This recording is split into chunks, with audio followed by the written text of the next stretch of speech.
I'm Neel. I'm a comfort advisor with the Chill Brothers, and I'm also an assistant regional manager with the company.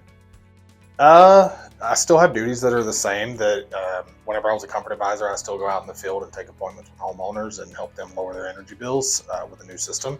And then I'm also in charge of my own team. So right now I have uh, 3 guys underneath me that I'm kind of in charge of their schedules, manager calls, things like that.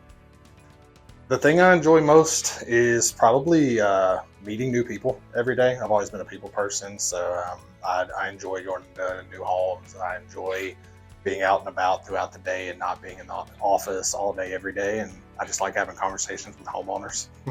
So before I came to the Chill Brothers, I was a head basketball coach and a teacher for 11 years. What makes it different here is they really care about your success. They're willing to train you at any time. It doesn't matter how high up they are in the company, they're really invested in your success here, and that makes them a lot different than some of the other companies I've worked for. I've learned a lot from working with the Chill Brothers. A whole lot, everything from the sales side of it to the management side of it. Coming from coaching and going into HVAC was a transition for me. And I've been here about 10 months now, and the knowledge that I've gotten over those 10 months from Joel, Michael, Kenny, the guys above me have been invaluable. But a lot of knowledge on the sales side of things, a lot of knowledge on HVAC systems and how they work, how they operate, how the parts work. So just all around, just a lot of knowledge on the HVAC side of it. The skills that you need to be in sales, you got to be comfortable talking with people, meeting strangers every day. You're going into their house and you're talking to them on their turf. So you got to be comfortable around people. That's probably the number one thing. You got to be comfortable with a little bit of, you got to be really knowledgeable about the product and everything. So, you don't want to walk into a house and not know what you're talking about. So there's a lot of, studying that goes into it, and you're constantly listening to podcasts, and then, on the leadership side of it, learning how to be a better leader. One piece of advice would be to study.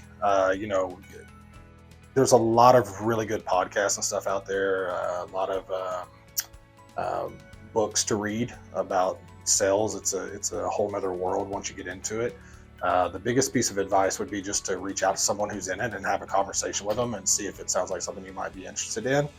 Like I said, I didn't start my career in sales, and then I've really loved the transition into it. It's been a process, and I'm always learning every day. But I believe in lifelong learning, so that helps. Future goals. So as far as work, I want to keep growing in the company. Whenever I came here, my goal was to move up in a leadership position on that side of the company.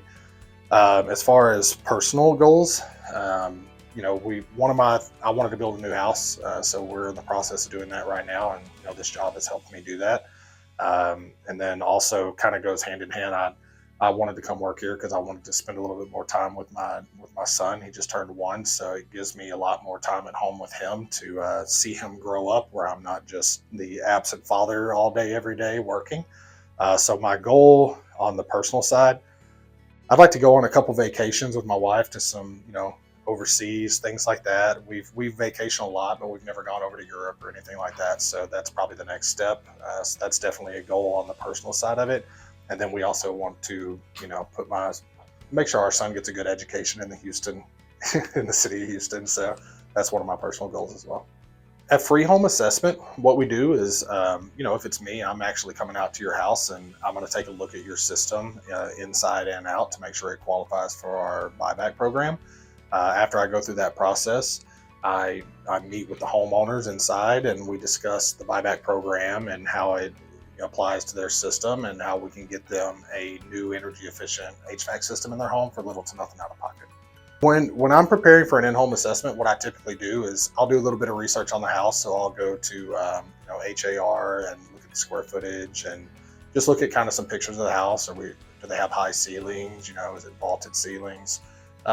Read a little bit of information, look at the system they currently have that our CAM passed on the information to us. But basically just a little bit of homework, take some notes on what we're looking at, and then at least whenever I go into the house, I have a little bit of an idea of which direction we're looking at going. And because there's so many different ways you can go in HVAC, it's nice to have a little bit prepared before I go in and not just coming in and shooting from the hip. To prepare for an in-home assessment, a homeowner, it'd be great if they have their average, their energy, what their average electricity bill is. That helps a lot. If not, if they don't know the average, that's fine. But just kind of know what they're spending on their energy bills. How high is it getting in the summer? How low does it get down to in the wintertime?